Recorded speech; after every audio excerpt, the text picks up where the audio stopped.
Hi girls, so look, I'm just going to complete the question that we were doing today in class, just for anyone who needs help obviously in finishing this off for homework next week. So what we had to do, we were given the object here and I explained about this inside in class, but we're given the pictorial view and we had to draw the object showing the true shape of the cut surface here, okay? So normal rules will apply.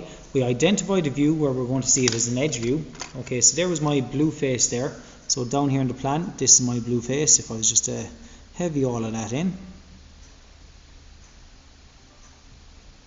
Okay, I'll try and get this done as quickly as I possibly can. So there's the blue face in plan, and more importantly, rules are we are doing what's called here an auxiliary plan. The reason we're doing an auxiliary plan is because in the elevation we've identified the A, B, C, D, E face. That face there is our edge view. So we always try and identify our edge view, and when we see the edge view, we can then project perpendicular to it to find the surface as a true shape. So setting up our x1, y1, x1, y1 will always be parallel to it, and we project out perpendicular. Now we did that in class today. Just really quickly, just going to show you the method obviously here of set squares and the way I like to do it. I like to get the 45-degree set square, put it here like this on the edge view.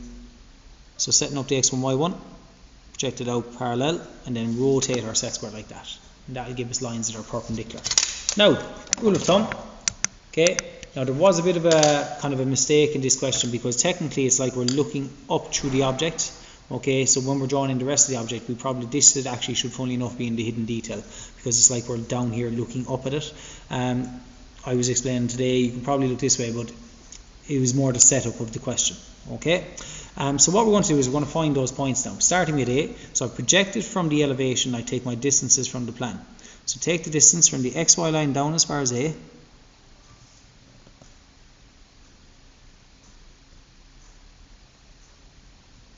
That distance there, so that's for A. Come up to A here, but I mark it out from the x1, y1. So there's A. Now I'm going to take the distance from the XY line. So easiest way for me to do it sometimes is actually do it this way. I can mark B from the point up to the XY line. So that's the distance, the same if I just turned it around this way. Now I'm going to go to B. Mark my distance there. Out to C. Take that distance, which is the same there. Mark out from C, from the x1, y1. Okay, taking the distance from D up to the xy line. So it's the xy line down, but I'm just marking it up. Taking the distance from D out. Okay, and then finally E. XY line down to E. That distance there on my compass. Come up to E here. Mark it out from the x1, y1. I would always label my letters then. So I've got A1 here. This here is B1, C1, D1, and E1.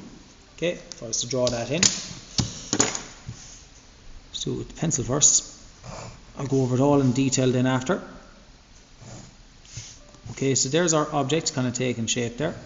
That there is, funnily enough, A, B, C, D, E, A1, B1, C1, D1, E1. That there is the true shape of my blue face, my cut surface. Now, what I want to do is I want to find the other points. So if we were to get the rest of the object, we've obviously got a triangular face here on top. I've got this face down here around the side. I'd have a face here.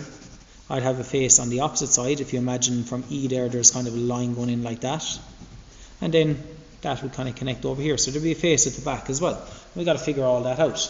Now I've kind of messed up my sketch there, but you get the idea. So what we have to do is we're going to project out all those points that are on the ground now. 1, 2, 3, 4. We just have 4 points, okay? And if I was to label them and just use, I suppose, a little bit of indexing, I'm going to go with 1 here, which is connected to E. This point here, which is connected to A, is number 2. This one here, number 3, and number 4. So it goes 1, 2, 3, 4. Now, 3 is connected up to the top here. Let's say, for all intents and purposes, that's point number F. Okay? So if we find F, well, there's F in my plan. That will be F in my elevation. Okay, so I'm going to find all those and I'm going to label, 1, 2, 3 and 4. So 1 is below E, 2 is below A, 3 is below F, so I'll just put it with there, and then 4 is below D. So I need to find all those as well. So if I want to find those, it's simply a case of projecting them out. So 1 is here, should label these 2, I've got 4, and I've got 3. So let's find. So projecting out now, just as my slide and set squares, I'll project out 1, project out 2, project out 4, and project out 3. And the other one I need to project out, slide it over this way, is F. Okay, so I need to find those. I need to find F, I need to find 1, 2 and 3. So F is here. Take the distance from F up to the XY line, or the XY line down to F is how I should say it, but I'm just doing it, it's just awkward for me to turn it that way. Distance from the XY line down as far as F. Okay, and that is the same distance as the XY line down as far as 3. But if I want to find F first, find F, or project out onto the X1, Y1, there's F.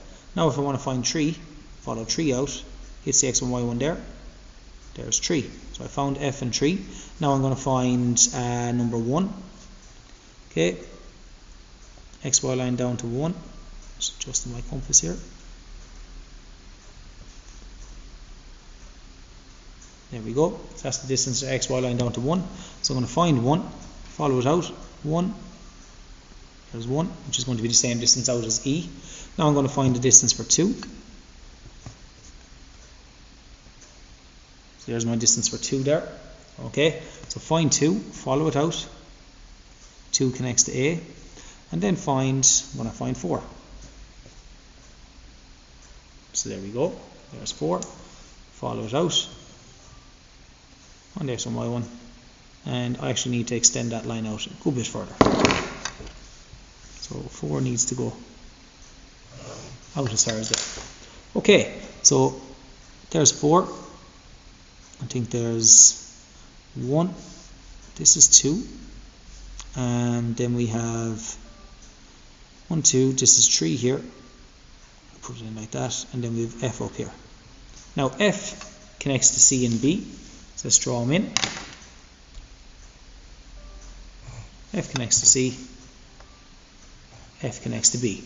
Okay, so that's kind of our faces there. Now I'm going to heavy in those surfaces. So first of all, starting off with the true shape, then we'll work on to all the other details. That's the outside. So our true shape, A, B, C, D, E, goes around in this direction. That there is our true shape. That's the blue surface. Now, I know I have a triangle surface BCF at the top. So this is going to be B1, C1, F1. The reason we say 1 is because it's associated with the X1, Y1.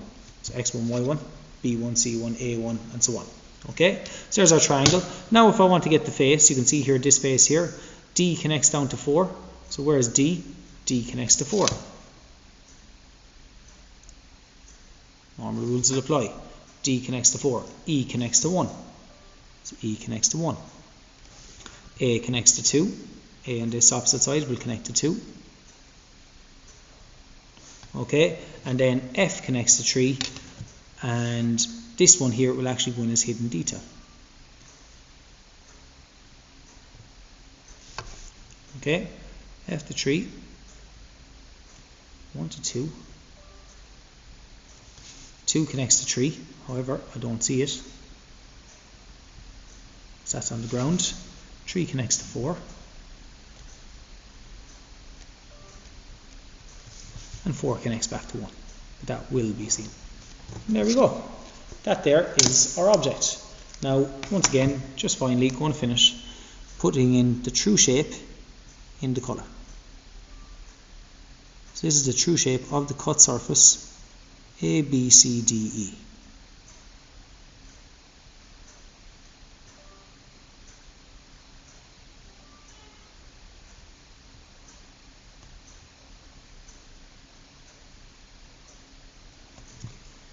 So that's our problem completed. Remember, now I understand we were looking in this direction, but you have to kind of dictate around. It's like we were looking in this direction and it was projected out. A little bit awkward in kind of the way the question was set up.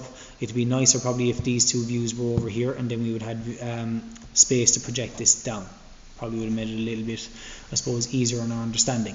Okay, because I suppose as we're looking down top of it, A should be on the left, and it appears like, because we're looking here, that A is on the right. A little bit of a mess up there, and kind of how the question was set up in relation to the question in the book, but I suppose the understanding of our own rules and everything like that and how we apply it still is the same. We've projected from the elevation, so we take our distances from the XY line down the plan. Okay, that question, guys, has to be done by next Monday. Okay, so please just have that one done and we'll move on to the next ones. Okay, good stuff.